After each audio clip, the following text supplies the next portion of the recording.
Hey everyone, Fearcrawler here. Welcome to the video. This video marks my 100th upload to this YouTube channel.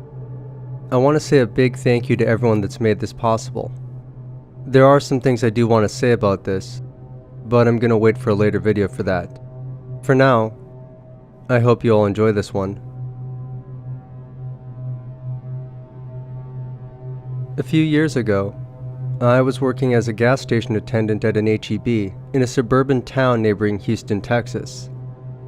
I had been working there for a few months at the time of this occurrence. Anyway, one day I'm working around 6 or 7 p.m. when I get a sudden rush of customers after a long period of no activity, and most are paying with cash. This is not uncommon working at a gas station, at least not in my area. Once I get through about 15 or 20 customers that had lined up, things calm down. Even so, I keep watch on the customers, mostly to make sure nobody stole anything.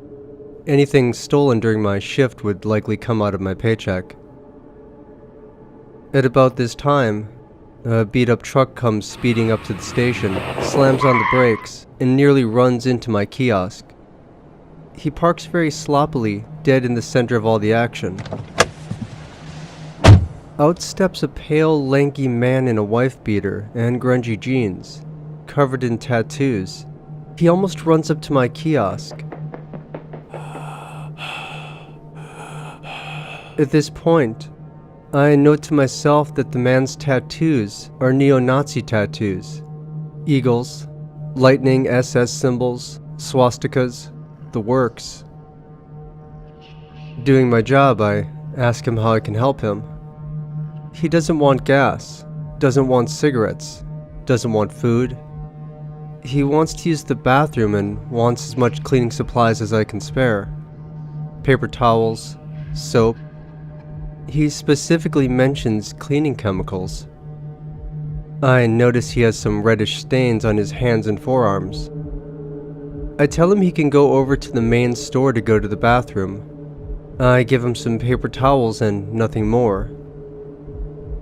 As he goes back to his truck, I watch him closely. He seems very nervous to me, and is almost frantically cleaning himself and the inside of his car as best he can. At this point, I call the main store to report the suspicious behavior, but they're not helpful. I notice at this point that his passenger window has been more or less shattered, and he's pushing the many remaining shards out of his car and onto the pavement. I see that he sees me on the phone. Almost immediately, he gets the car going and drives off, but stops in the parking lot. He's there for less than a minute and then speeds off. It's getting dark at this point. I want to investigate more or call the store again, but I get another wave or two of customers and my hands are tied.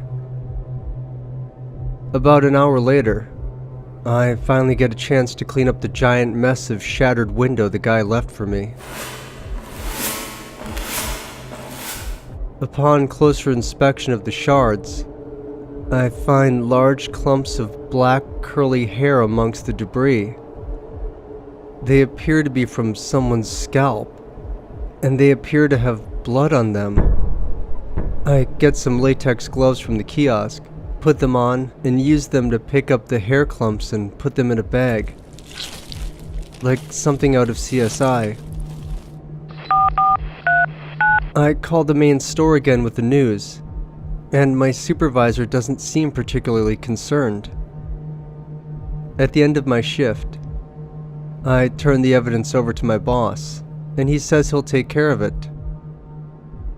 A few days later, I checked with my boss to see what happened with the evidence. He said the police weren't going to investigate.